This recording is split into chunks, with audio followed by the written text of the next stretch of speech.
There is no denying that Ridley Scott is a great director. Over the years, his list of great films has only grown, and many of them have become cult classics. However, while he is an incredible artist of film, does he class as an auteur? Here are 5 reasons why I think he should.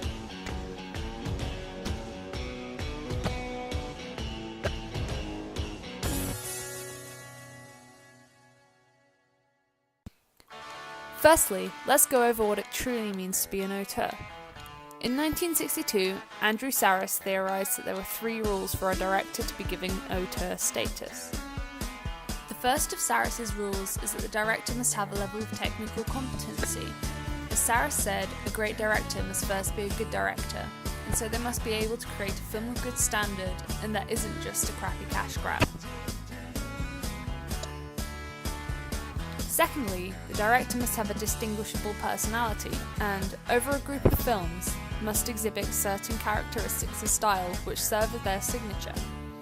Essentially, the film must be recognisably of that director, often with certain visual traits or collaborations remaining constant. Finally, the director's work must have a layer of interior meaning. As Sarris says, interior meaning is extrapolated from the tension between a director's personality and his material. So now we've covered what it means to be an auteur, how does Ridley Scott fit into this category?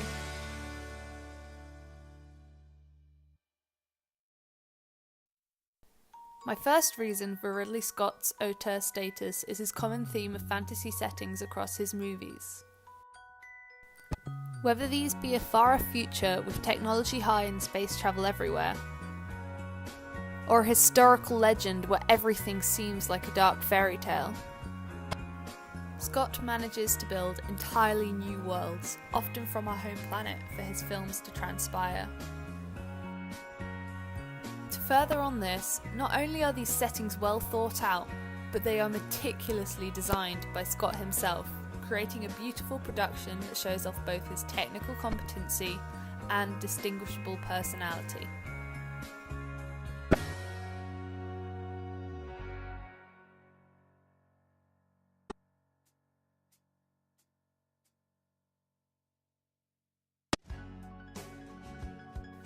Another noticeable theme across Ridley Scott's films is his inclusion of strong female leads, even if they're not the main focus of the film. From the enigmatic duo of Thelma and Louise, to Julianne Moore's Clarice in Hannibal, and of course Sigourney Weaver's iconic Ripley in Alien. Scott presents the female as strong-willed in most of his works, but not in the stereotypical female character way. Now, some people may argue against this due to his representation of the female in works like Blade Runner, which critic Pauline Kael called Scott's creepy, oppressive vision.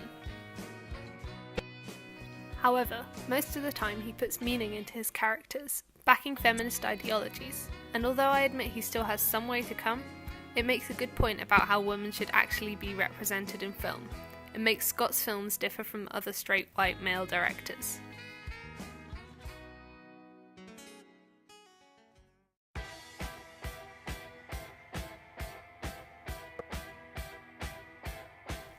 For my third point, Ridley Scott exhibits a clear visual style that is consistent across many of his films through his gory horror close-ups.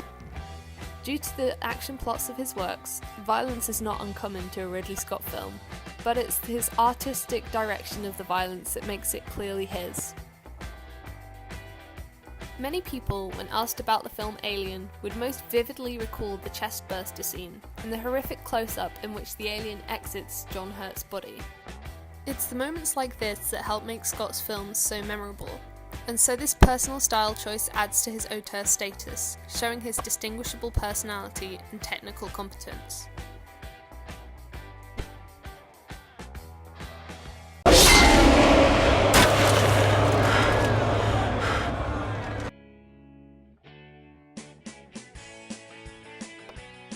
Another visual element that clearly defines a Ridley Scott movie is his use of lighting. Like many directors, Scott uses lighting to help signify moments of importance, as well as set the general tone of the film. However, Scott's extremities in lighting is what makes it unique. From the cold, dark neon world of Blade Runner, to the heated lighting of Gladiator, his lighting skills are impeccable, even when natural lighting is concerned. The high contrast looks that Daryl Hannah described as lit like you wouldn't believe in relation to a screen test have made Ridley Scott somewhat of an icon to the lighting world, and further embellishes its auteur status.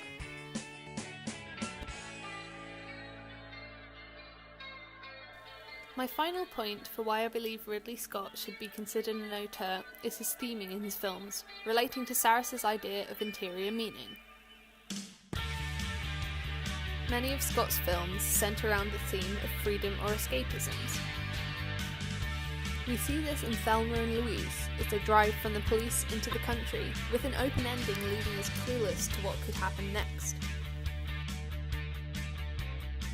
Blade Runner leaves us with a similar ending, that is, unless you watch the original cut, which adds in extra footage from The Shining, wondering if Deckard and Rachel will finally be free.